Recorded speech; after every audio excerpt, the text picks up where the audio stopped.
I'm very happy that we've got this guy, Stugatz. This guy is what March Madness is all about. That's right. He's the sophomore center for the Indiana State Sycamores. They are leading the Missouri Valley Conference. We hope to see him in the tournament later this month because of this guy. Robbie Avila is, I pronounced that with a Latin flourish. Are you Hispanic? Do you have Hispanic origin? I do, yeah. My dad is Mexican. His dad was from Mexico, so I'm half Mexican, yeah. I was very happy to learn of you this weekend, and I learned of you because I'd never heard the nickname Cream Abdul Jabbar. I believe it to be the greatest nickname I've ever heard for a player. What is the history of this? Have you heard it before? Did you realize that you were going viral all weekend because people were discovering you? Yeah, no, ever since I started, blowing up a little bit on social medias, you put the goggles to what Kareem had, and it's been a lot of fun. I've gotten a couple of nicknames. Larry Nerd was one of them, Kareem Abdul-Jabbar, Steph Blurry, and so it's been a bunch of fun nicknames that I've seen all over social media. Wow. But yeah, no, it's just been a good time. Can you tell us about your rise and your story? How often do you get underestimated because of the goggles? Yeah, no, it's definitely not a conventional look, for a basketball player. It's kind of just something you don't see too often anymore. And so, like you said, I get underestimated a little bit. I shock guys with how I play on the court, but I don't really let that affect me. I kind of just go ahead and play my game no matter what. I'm just gonna kind of let my game do the talking. If you want to underestimate me, then I wish you luck, and that's all I got to say for y'all. That's it. Is there a story behind the goggles? Is there a reason you're wearing goggles?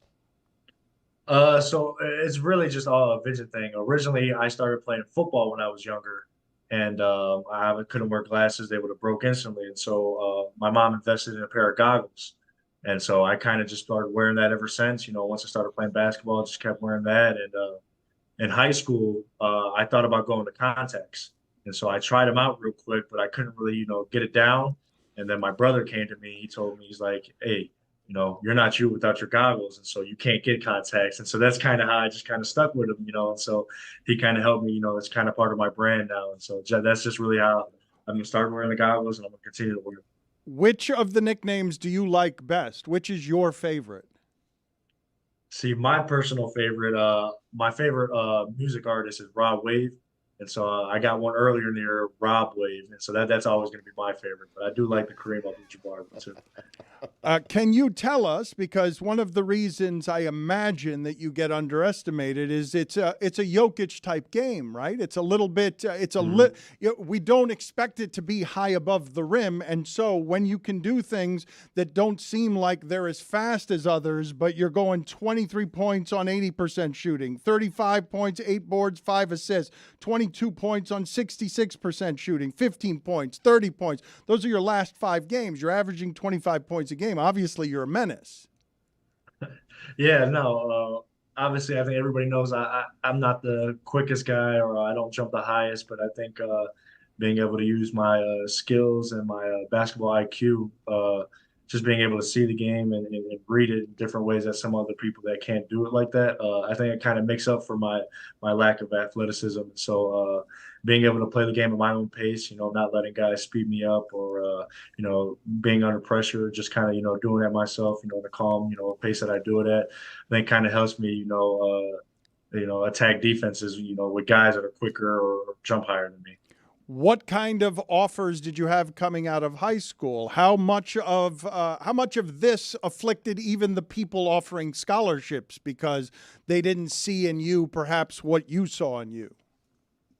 Yeah, a lot of my looks out of high school came from a lot of the Missouri Valley teams, Northern Iowa, Southern Illinois. I had a couple other looks that they were the high majors, but I don't think they. I think, like I said, the athleticism may have thrown them off a little bit, so that where they didn't pull the trigger to offer. But getting recruited by Indiana State, they saw past the athleticism. They saw the streaming skills that I had and the IQ that I obtained, and so that kind of jumped at me and allowed me to be able to do everything that I can here. Being able to use all my skills. Being able to shoot, pass, and dribble, and then being able to play under Coach Church. Something that I just couldn't pass up on. Robbie, you're an Illinois kid playing in Indiana. I was an Illinois kid that went to school in Indiana also. We love the Midwest around here. Which state in the Midwest is the superior state, Illinois or Indiana? 100% Illinois. Well, my roommate is Indiana high school kid, and so we have debates back and forth about which is better, high school ball or AAU ball in Illinois and Indiana. So we have that debate all the time, but I'm going to stick to Illinois no matter what. Is it accurate, your listed height and weight, 6'10", 240? Yeah, I'm about 6'10", 245, 250. Do you run into a lot of people that feel physically stronger than you when you're playing?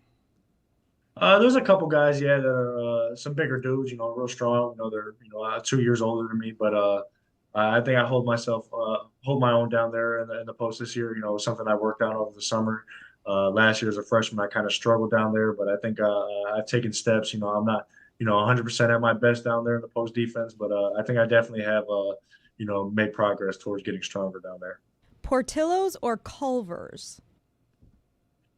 That's a tough one. I think because I get it less, I would have to say Portillo's, but I'm a big fan of cheese, so I love Culver's cheese curds. What's your Portillo's order?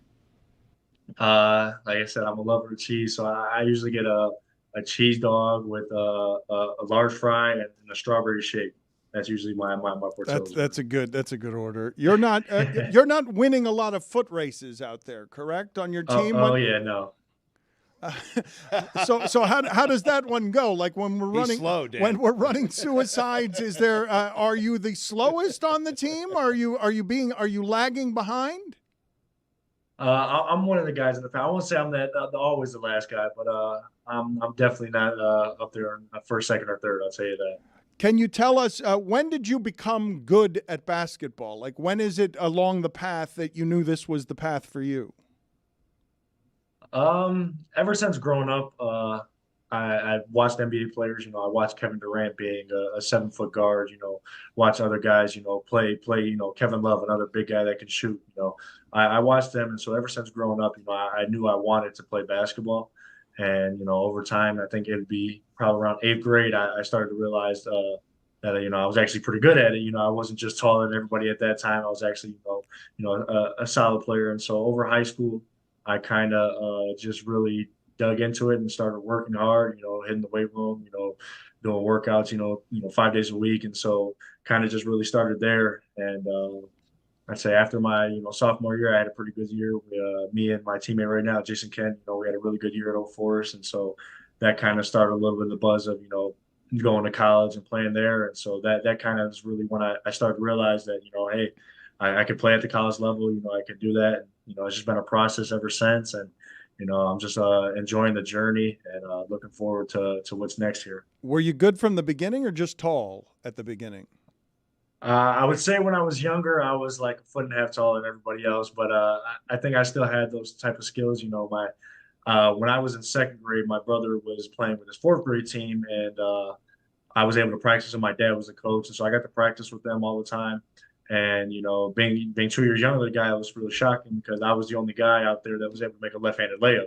And with younger kids like that, so the skills have kind of been ever since I was little, and it was just really just polishing them and getting them better and better, as I grew up. It can be awkward to be the kid who's different from the other kids. I would imagine that sports gave you a great deal of confidence in some places that it can be hard to come by. Being good at basketball. Yeah, no, I mean obviously the goggles, throws people off. Even in the regular day life too. It's just not something you see, and so. When I was in 8th grade, I kept breaking my actual glasses, and so my mom stopped paying for regular glasses and maybe wore the goggles just as everyday pair of glasses. So you get teased here and there. It bothered me a little bit when I was younger, but it's just something that comes with it. And I think sports allowed me to be able to kind of feel a little bit more normal. Being able to do whatever I want out there. I have success out there. It definitely kind of took away from the little teasing here and there when I was younger. Because you were beating people up. That's why. Because you were scoring 30 a game with your left hand. Oh yeah, yes sir. We going pro next year? What are you thinking? What's happening? I haven't decided none of that just yet. I'm ready. I'm focused on winning more championships here. All right, More. very good. Do you have a top 5 list for him, Stugatz? Top 5 begoggled athletes of all time? I do have a top 5. I think Tony has one as well, right? Both of you have a top 5? I've got a basketball specific top 5. Yeah. His is athletes of all time. Yes, All right, yes. let's top have fives. yours first, Tony, and let's have Robbie check this out and see whether he agrees or disagrees. We'll check in with you at the end of this, Robbie. Number 5, Tony. Number Let's see 5, Robbie Avila. Oh wow! All right, congratulations. I mean, he's big smoothie down there. That's the thing. That's what you don't get, Dan. When you're watching his highlights, he's Euro stepping. He's moving in a way that smaller guys Dishing the move. rock. Dishing the rock. Respectfully, how many of his highlights did you see before this weekend? A ton. He's been good for the last 2 years, Billy. Jeez. Number 4. James Worthy. Big game, James. Big game, James. Yeah. Good of Billy to always be there for you, Tony. Number 3. He doesn't watch basketball. Real hoopers know he does not watch basketball whatsoever. Number 3, Amari Stoudemire stat. Now, he wore the Oakleys, which I still put in the goggle category, but he revolutionized. Like, when he put the Oakleys on, game over. Number 2. Number 2, Hakeem the Dream. That's a good list. Number Wore them 1. for a short time. Yes. He could never be number 1 because Cup of number coffee. 1, Yeah. the GOAT, Kareem Abdul-Jabbar. No Kurt Rambis on there. How's that list? Wow. How's that list overall for you, Robbie? Anything that needs to go in it? Anything that needs to get taken out? That's a pretty solid list there. You can't argue. I think maybe I would switch James Worthy and Stoudemire. Not but you, though. Not you, no. I of can't course. argue. No, I gotta say that. He I'm nowhere near revolutionized the those game, guys. though, with the Oakleys. If you wore Oakleys, I might have to drop you down, too. Maybe 2, 3, who knows? I appreciate that, but we'll see where it comes in the future. Stugatz, are you ready for your top 5? I am ready, yes. And this is just athletes. but Athletes all time, yep. Number 5. Michael Phelps.